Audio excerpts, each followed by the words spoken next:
माणसं कशी भेटावी हे आपल्या हातात नसतं. माणसं बरीही भेटतात, माणसं वाईटही भेटतात. कारणाशिवाय तुमच्यावरती जळणारी माणसं तुम्हाला आयुष्यात भेटतात.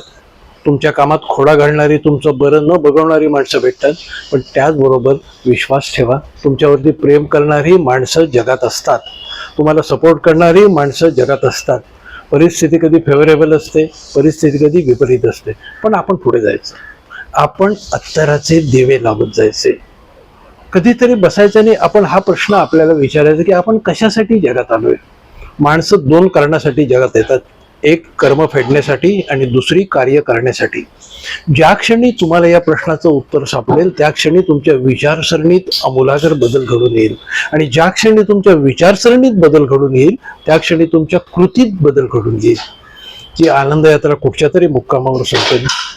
इथे कुणी जमरपट्टा घेऊन जगायला आलेला नाही. हा प्रवास कुठेतरी थांबेल.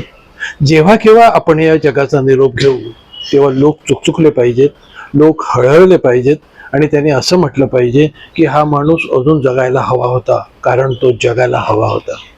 त्या क्षणी आपली आनंद यात्रा सफल झाली असं आपण समजायचं.